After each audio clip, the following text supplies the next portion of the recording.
Amelia. Today we're talking about shoulder fore and shoulder in because I know a lot of people have questions about this, like what's the difference between the two?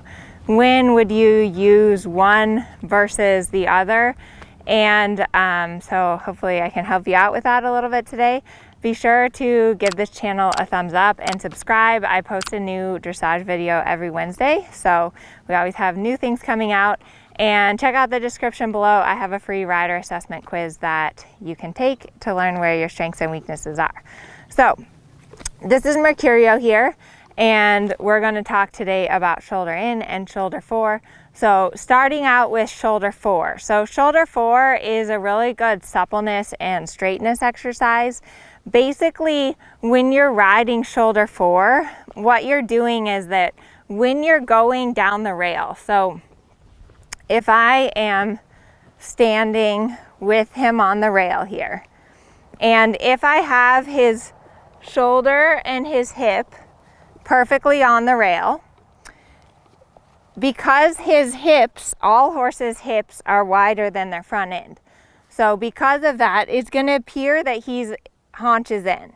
If his shoulder and his haunches are on the rail, then it's going to appear like that inside hind leg is to the inside. So basically, shoulder fore is just about aligning this inside hind leg with the outside front leg. So it's kind of about squashing his hind legs closer together and getting him to engage his hip a little bit more. Shoulder fore really doesn't have bend in the body. So let me demonstrate this.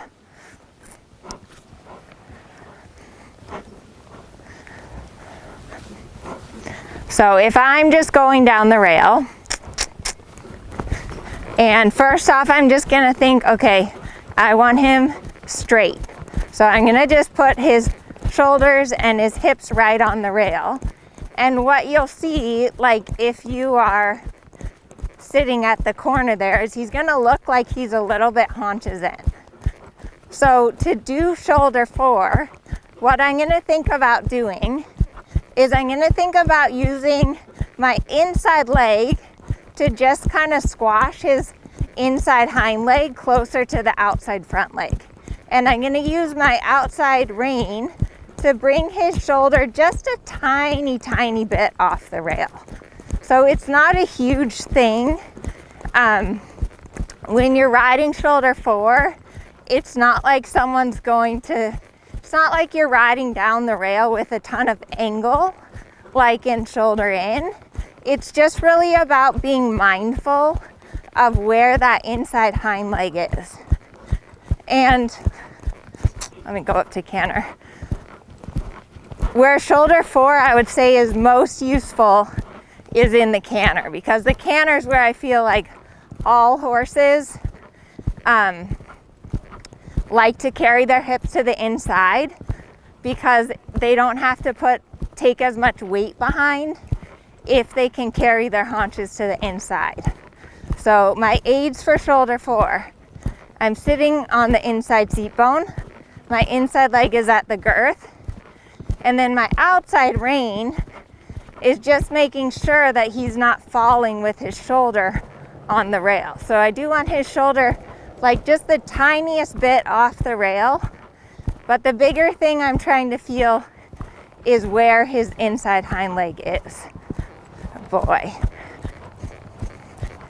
So shoulder fore is really about being mindful of where that inside hind leg is, being sure that it's not cocked to the inside.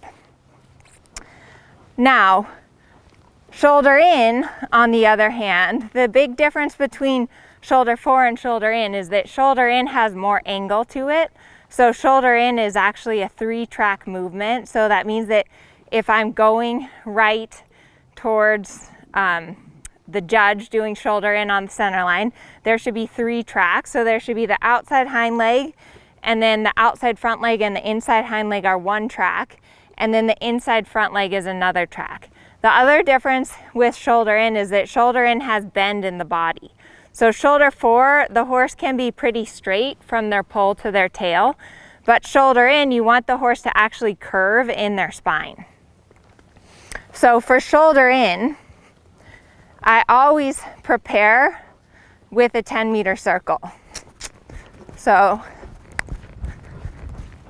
I'm going to make a 10-meter circle at V, and I'm going to really think about inside leg at the girth, outside leg behind the girth, bending my horse in the body, and then at the end of my 10-meter circle, I'm going to think about riding one step of another 10-meter circle, but instead push him straight down the rail.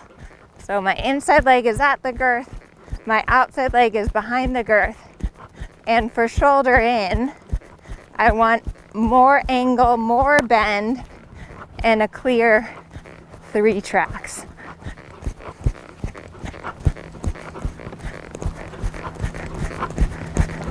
Good boy. I always want to be able to give on the inside rein and not have him, like you saw when I gave on the inside rein, he kind of dropped his pole down. So that's really the test of a good shoulder in, is that you want to be able to soften and give on the inside rein. Boy. And then let me change direction. So like with everything, you want to do your shoulder fore and your shoulder in both directions, and you'll find that it's easier in one direction versus the other. So if I'm going to do a shoulder in, I'm going to make a circle. I'm going to really get my horse bending in the body. I'm going to pretend to take another circle, but then instead I'm going to get my horse going down the rail by using my inside leg. So my inside leg is keeping his haunches on the rail, and my outside rein is bringing his shoulder actually off of the rail. Good boy. So I'm just going to demonstrate shoulder fore and shoulder in towards the camera here. So the first half of the long side, I'm just going to ride shoulder fore. So I'm not really going to bend him in the body. I'm just going to kind of think about aligning the inside hind leg and the outside front leg. And then I'm going to make a 10-meter circle, and I'm going to bend him a little more now in the body. So I want him to wrap around my right knee, and then now I'm going to ride shoulder in with more angle. Good boy. One other thing to note is that technically you don't ride shoulder in the canter.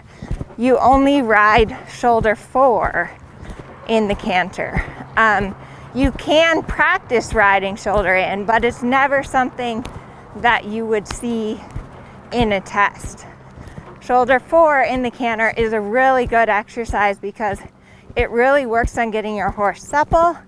It works on getting your horse to engage their inside hind leg, and that they're going connected from inside leg to outside rein. Good boy. So you can, like, I could practice riding shoulder in just to make him a little more supple and a little more engaged. I'm going to set it up with my 10-meter circle. Now I'm going to make it be more angle. Good boy. More angle, which is hard for him. So you can see how he struggles, and you don't want to push your horse so sideways that they lose the rhythm, but it can be a really good exercise.